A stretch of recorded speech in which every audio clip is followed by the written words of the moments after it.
Hey, what's up, guys? Hey, it's Clint Coons here. And in this episode, what I wanted to do was bring to you someone who's an expert in their field and talk about an area of investing that a lot of us just aren't, don't realize is out there. I mean, so many people talk about flipping property, buying property, and I teach you strategies on how to address those types of investments. But there's a wide range of opportunities when it comes to real estate investing. So, in this episode, what you're going to learn about is something that's called note buying. And what I thought I'd do is I would bring to you one of the foremost experts in this field. His name is Bill Mencarow, and he is with Paper Stores. He started this company. I've been following him for years. And in fact, we actually speak at his event. And he has a very interesting life story where he's been a radio talk show host. He's been working in Congress before. He's on a transitional committee for Ronald Reagan. So he has a lot of experience, but more so, he's been investing in this niche area. And so what better way than to bring to you an expert in the field? Bill, thanks for joining me. Thank you, Clint. It's a pleasure. I appreciate the opportunity. Great. Hey, so why don't we start off? Tell everyone a little bit about yourself and how you got started in this business. Well, you covered a little bit of range, my background a little bit. I still do a radio talk show, by the way, with my wife, Allison. We're called First Couple of Texas Radio, and that's our website, in fact, firstcoupleoftexasradio.com. And that's we talk about all sorts of things, including real estate, by the way. What I have to credit our tenants for getting us into notes, buying real estate notes. We're obviously going to explain more of that in a moment. When I say my tenants got me into it, being a new landlord, not really knowing how to be a landlord. Now I've been a landlord for about 3 decades, so I sort of getting it. But they call it tenants, toilets, and termites that you have to deal with. When you own a real estate note, I discovered that if a tenant, a homeowner cause a problem, they don't call you. You're the banker. If there's a problem in the house, that somebody in the middle of the night does not call the banker. They call the owner of the property. But if you own the note, you're the banker. That's one reason we got into it. Another is for cash flow. You can get higher yields or interest rates than you can with most other investments, certainly with a bank CD these days. And that's combined with the lower risk than almost any other investment I know of. For example, if you buy a mortgage on a $500,000 house and you put $80,000 into buying that first mortgage, you just hope it goes into foreclosure. So that's what I mean by lower risk. There's always risk in any investment. Another point is you can determine what interest rate you want on your money, which you show me another investment where you can do that. So those are some of the reasons that we're still into real estate. We have a number of properties here locally in our town in Texas, but we certainly also buy notes. I think sometimes people fall into something they don't intend to start off that way, and maybe they start seller financing and they realize, hey, property's no longer my concern; it's their concern. I just hold the paper on it. And so maybe that's how you possibly got started, because I know several investors that have done that themselves. But for those of people who are not familiar with it, what is a note? A note is a promise to pay. I could give you an IOU, and it would be payment over time. Usually, it's a mortgage secured by real estate. We call it a note for short. Technically, it's not a mortgage, but we don't have to go into that. It's a note secured by real estate. So it's a promise to pay. And if somebody, let's say I sold a house, and instead of having the buyer go to a bank and get a bank loan, I say, I like your credit. You've got enough down payment. You just pay me the payments every month instead of paying the bank. So you sign this note, IOU for, just make up a number, $100,000 to buy my house, and you give me a nice hefty down payment. And now I'm getting that money every month. I'm getting $1,000 a month or $1,200 or whatever it is from you that bought my house. But then I decide, I'd love to take a cruise, or I have some other reason that I'd like to have a chunk of money rather than just the $1,200 a month coming in. So I go to an investor and I say, are you interested in buying this note and you getting the $1,200 a month if you give me a lump sum of cash? And that's what the investor does. Then the investor, I just tell the guy who bought the house from me, instead of spending me the $1,200 a month, you send it to this other person who has bought the note, and he's now your banker, if you will. So that's how it works, and notes are sold at a discount. So I would sell my $100,000 note for something less than $100,000 because of several things. Number one, it's payments. I'm selling payments to be made in the future, and there's no guarantee. There might something go wrong. Also, just the time value of money. $1,200 today is worth more than $1,200 to be paid 10 years from now. So the notes are sold at a discount. And that's what makes it very attractive for an investor, because he's getting $1,200 a month, but he didn't spend $100,000 to get it. He might have spent $80,000 to get it, which brings his interest rate higher than the face interest rate of the note, if that makes sense. Yeah. So what I'm hearing you're saying is that I am buying like a mortgage from a bank essentially. And instead of the purchaser of that property, the borrower paying the bank, now they're going to start paying me that money on a monthly basis because I'm going to own the rights to receive those funds. I'll have the secured interest in the property. Exactly. Well, how do I ensure that that position is secured against a property, that people know that I'm involved with it? You mean, how do you know? How does the payer know to pay you instead of the other person Yeah, or the bank or correct. something? Yeah. So if I went out and I bought a note from you, yeah, how are they going to know to pay me? Okay. I let them know. They know me. They don't know you. You can't send them a letter and saying, well, I'm Clint, so start paying me. Mhm. They don't know you, but they know me. And I say, I've sold it to Clint, and I've never had anybody question that. So when you do that, so this process, I've heard that, there's first deeds of trust, second deeds of trust, third deeds of trust that are recorded against the property. So when you're buying these notes, okay, are you looking for a certain type of deed of trust? Is it a first, is it a second or third? I buy first position liens, and I'm glad you said trust deeds because a lot of people aren't familiar with. They come from a state where the trust deeds are used, or contracts for deed are used, or mortgages are used. We just call them all notes. Uh, Mhm. and so if you're asking me, well, I'm not okay. I'm not really sure what you're asking me. Yeah. So for example, if I was going to buy a note and I'm interested in this, there are different types, as we said. There's a first deed of first position, second position, third position. Yeah. And I was talking to an investor the other day or a couple of months ago, and he said, "Oh yeah, I took a second position against this property. I have this note." And I said, "You do?" He goes, "Yeah, I loaned the money. Now I have this holding this note." And I said, "Well, what did you loan? How much against the overall value?" He goes, "Oh, 100% against the after rehab value because this was a rehab deal."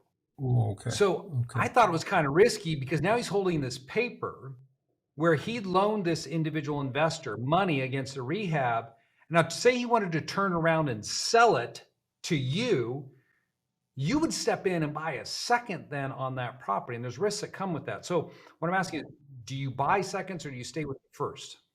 I stay with firsts. I have bought seconds in the past, and you can do that if you understand what happens in, for example, in the case of a foreclosure, where if the holder of the first lien forecloses, you have to step in, otherwise you'll lose your investment. So you have to step in and pay off that first lien to protect your investment. And I don't particularly want to fool with that, but other people do. I wouldn't touch anything beyond a second, that's for sure.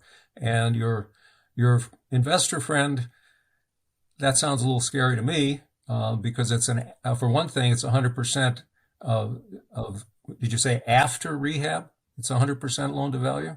Yeah, he's loaning against after rehab value. Correct. Yeah. I mean, number one, Yeah. you know, you never know if the rehab's going to happen or how it's going to be after it's so-called rehabbed. So that would kind of scare me. So when you're looking at the notes, you have to know then what you're buying, be it a first or a second note.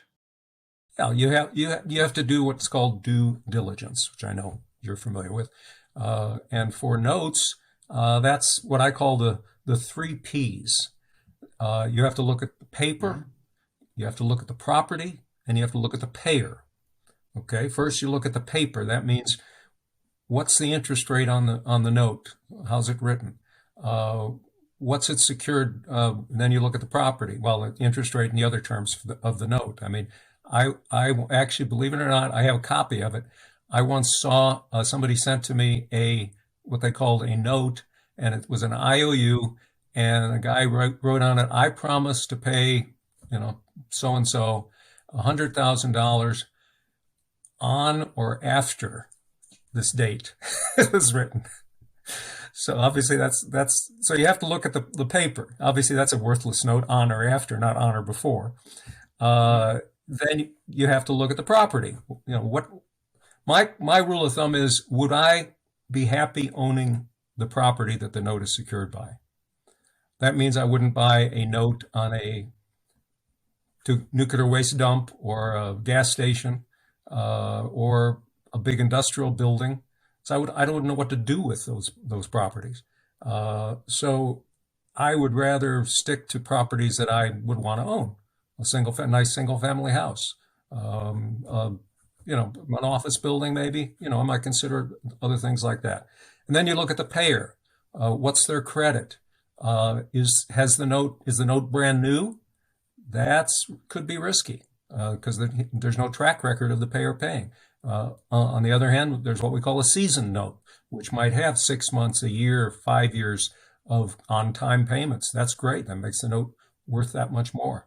So I look at the payer, the property, and the paper. And then you have to look at what state is the collateral located in. Are they creditor-friendly or debtor-friendly states? You might think twice about buying a note in a debtor-friendly state. It's going to take you a lot longer if there's a problem to foreclose or do whatever you have to do to cure that note. Is it a judicial foreclosure state or a non-judicial foreclosure state? In a judicial foreclosure state, you go to court to foreclose. And that's usually going to take you longer and be more expensive than in a non-judicial foreclosure state where the property is sold and the courthouse steps in at auction to the highest bidder. So those are some of the major things to look for when you're buying a note.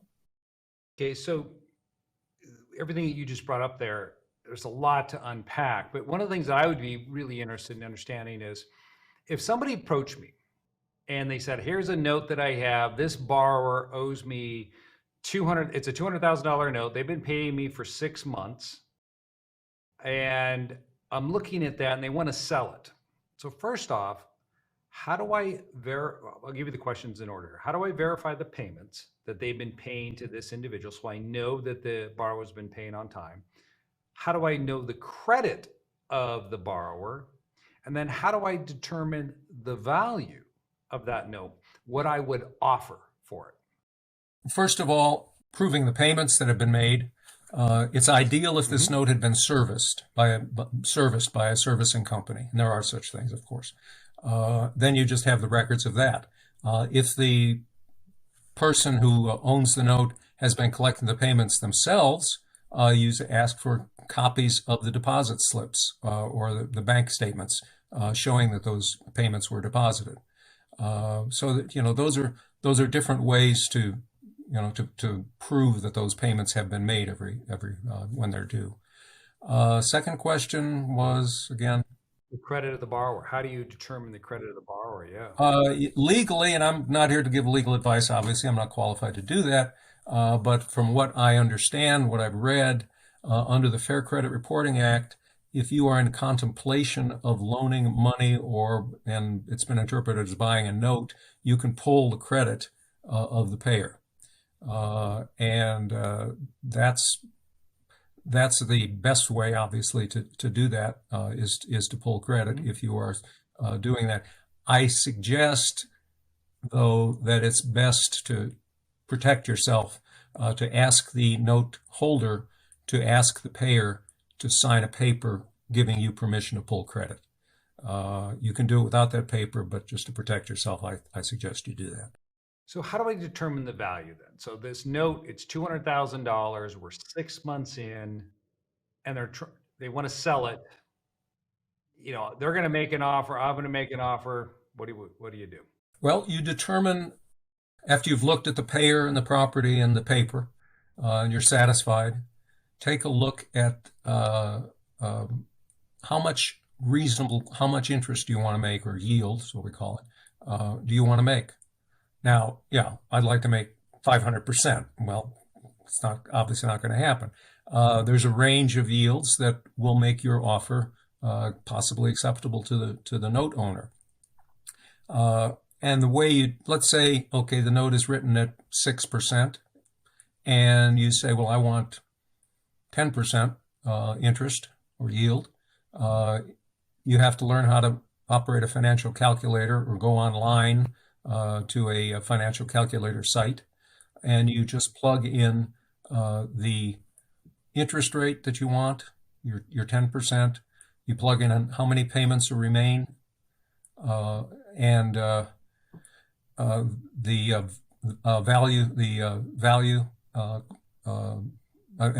interest rate, the number of payments remain, and it will give you what you should pay for that note at 10% yield. I've known people who don't use a financial calculator; they just make up a number that's a discounted number, and they say, whatever they get is really good. You can do that too. If it's a $200,000 note, and you offer him $140,000 for it, and he takes it, I guarantee you that's going to be a good yield. Yeah. All right. So that kind of really answers one of my questions, is that to get started in note buying, you got to have cash, right? Have you ever run into a situation where someone's going to sell it to you, like on an installment sale, where they'll say, listen, as long as you can give me 50 grand up front and then give me payments over time, I'll sell it to you. And so then I keep collecting the payments and I'm paying someone else out. Other than the cash option. Yeah. Can we talk to that? Absolutely. That's a good idea. That's a good suggestion. You can wrap it. You can go in with a partner on a note where you each share the payments, or maybe your partner puts up most of the cash and they get most of the payment. It's another thing that's great about notes. There are all sorts of creative ways to do it. Let's say you and I go into a note together, and I say, well, I can put in, about 20% of the cash, but you'll have to put in 80%. But then you get 80% of the amount every month in the payment, and I get 20%. Or you get the next X number of years payments, and then they revert to me. If it's a 10-year note, you get the next 7 years of payments, for example, and I get the next 3 because of the time value of money. There's all sorts of ways you can do things like that, or you can broker notes where you don't require any cash investment at all, and that's simply finding a note, getting the information on the note, the payer, the property, the paper, going to an investor and saying, what would you offer for this note? And the investor tells you, and you go back and offer a different price to that. And if the investor offers $50,000 for the note, then you come back and tell the note owner, okay, I can get you, $45,000. And if they accept that, your commission is the $5,000 difference. So there's a lot of different ways to buy notes without actually using your own money. So when you're doing that, though, would you recommend that someone who is interested as far as building out a team, should they have a title company involved, an attorney to help ensure that the note is perfected, that everyone knows that they're the owner of it vis-a-vis the borrower? Absolutely. Yes to everything you just said.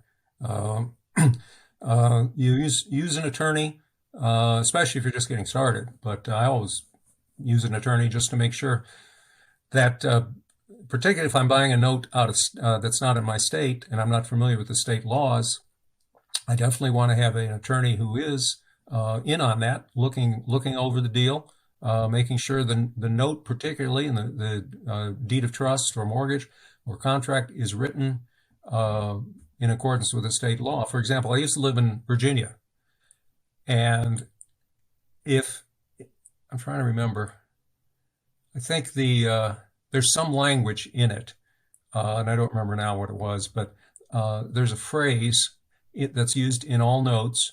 But in Virginia, if that phrase is not in all capital letters, the note is void. Now, how would you know that? You know, you got Correct. to have an attorney. Yeah, got to have an attorney who knows Yeah. stuff like that. So then if I'm going to buy a note, do you put together your own purchase and sale agreement between the parties? So if I was buying yours, I would have a note purchase and sale agreement that you would give me certain warranties in that. Is that typical the way it works? That is absolutely typical. Yeah, you have seller's representations and warranties, like you do in a lot of transactions, real estate transactions, for example, and you have a agreement of sale, and they're fairly simple. We have them available on our website.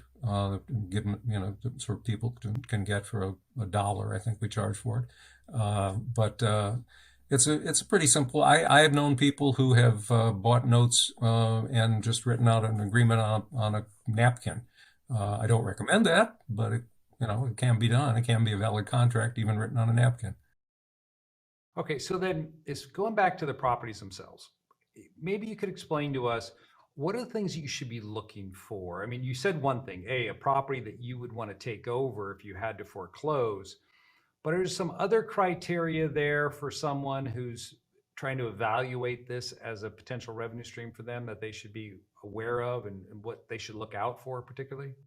Yes. As I mentioned, I wouldn't personally buy a property that I wouldn't want to own. Not everybody agrees with that. Obviously, you'll say, well, you can always hire a realtor to sell it, and that's true in some cases. I would look if it's not a property where you can visit easily or very often. You want to have somebody just driving by to make sure it's still there.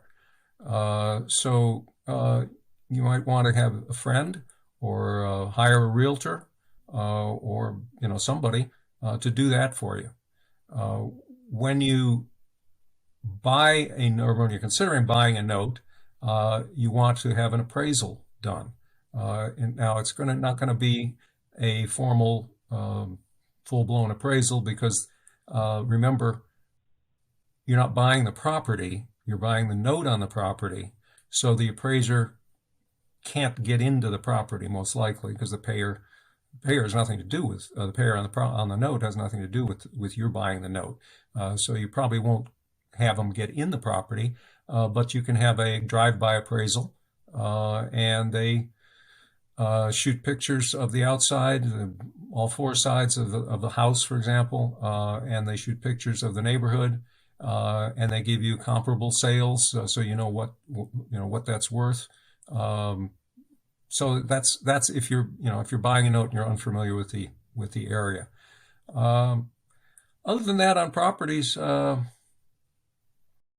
I offhand can't think of any other advice. How do I go about finding notes? I mean, personally, I wouldn't know where to look if I wanted to start investing Sure, in notes. Where do you go for sure, that? sure. There's a lot of different ways. Some are better than others. I prefer networking, establishing contacts with people who are in a position to see notes come across their desk, and you start thinking about, well, who would that be? Well, Hmm.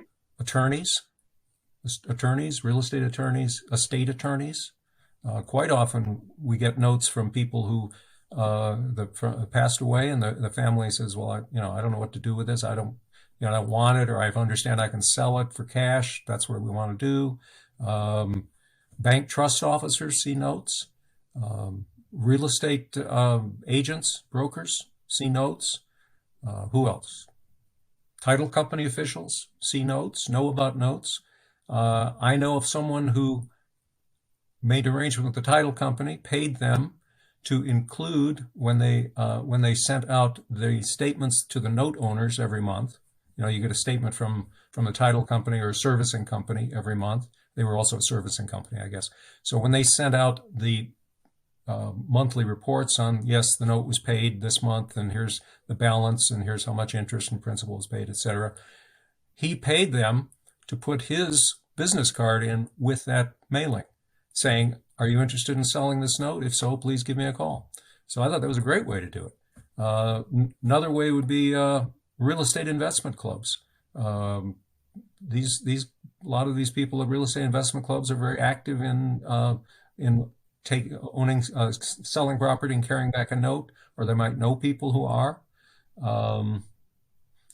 There are companies that buy notes that's their business, but they don't buy notes under a certain principal amount. Let's say they won't buy a note under $50,000, for example, and there are quite a few of them that have that requirement. So go to them and say, well, I'll pay you a referral fee if you would refer notes to me that don't meet your criteria. You pay the fee after you buy the note, by the way. So we do have a Facebook forum where notes are advertised, and you just go on Facebook, and it's Paper Source. It's under Paper Source Groups. You can find it on Facebook, and you can join the forum, ask and answer questions, look for notes that people have posted there as well. So there's any number of ways to find notes. Yeah, and I imagine there's other data feeds out there you could subscribe to that would let you know what type of transaction is in place, whether or not it's a private party carrying back the paper, and then you could approach them to see if they're willing to sell. Absolutely. What about discount note buying? I've seen that term used before. What does it mean? I mean, distress notes actually that I've seen used before. Yeah. There's in the last few years, that distress note buying or non-performing note buying has become quite popular. And when I first heard about it, I have to admit, I have had non-performing notes, but I've never bought one. They just became non-performing. But so I asked Gordon Moss, who's probably the expert on non-performing seconds. I said, why in the world would you buy a note that the person isn't paying on, that's in default? And he said the reason is, number one, they're cheap, and number two, if you buy a $50,000 note for $5,000, you can go to the defaulted payer and say, look, I don't want to foreclose on you. It's your house. We don't like to do that. How much, what you're paying right now? Oh, I'm paying, whatever. Let's just throw a number out, $1,000. That's what I'm supposed to pay, but I can't afford it. Well, how much can you afford? Well, I could afford $650. Okay, we'll do an amendment to the note, and you pay $650 for the next few years, and then we'll see where we are on that. See if you can afford more. Well, why would you do that? Because you only paid $5,000 for the note. You put out, you invest $5,000 and you get $650 a month. I don't know what the yield is, but that's pretty darn good. So that's why people buy them. Now, unfortunately, too many people have found out about it, and so you're not going to buy a $50,000 note for $5,000 anymore. And a lot of companies have come in and bought these up in bulk from banks. Something that individuals, you usually can't walk into your local bank and say, gee, I'd like to buy one of your mortgages. But if you're a company or you've got deep pockets, walk in and say, I'd like to buy all your non-performing mortgages or notes. That's what a lot of these companies have done. And they have gone through them, pulled out the best ones, and then offered the bottom of the barrel stuff to investors and raise the prices. So it's become a much tougher market these days. It can be done. There are people who do it.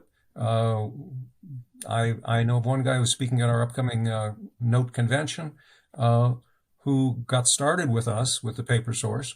I think it was about 2 years ago. And he's now got something like a $10 million business going with it. So it can be done. He's going to be there and talk about how he put it all together too. But it can be done. It's just harder than it used to be. Yeah, so you bring that up. You have a convention coming up in May where my partner's speaking at. If you could just share with everyone a little bit about what they would learn if they wanted to come out to that convention in Vegas. I'll put a show link. There'll be a link to the convention in the show notes. But if you could explain it, that'd be great. Sure. It's May 12th to 15, Thursday, Friday, and Saturday. We begin with a morning seminar on Thursday. That is about a 4-hour seminar, 4 or 5-hour seminar. And it's covers a lot of the basics for people who aren't real familiar with it, just to get you up and running for the rest of the convention. We have a whole bunch of different speakers. We have it all in the same room, so you don't have to choose among breakouts and, oh, I'm going to miss this one and that kind of thing. So it's all in the same room. We have speakers from how to find notes. We have beginner speakers for beginner audiences. We have advanced speakers. We have probably the best known names in the industry are going to be speaking at it. They're all available for private consultations with you, no charge for those. We have an exhibit hall, and as you said, Toby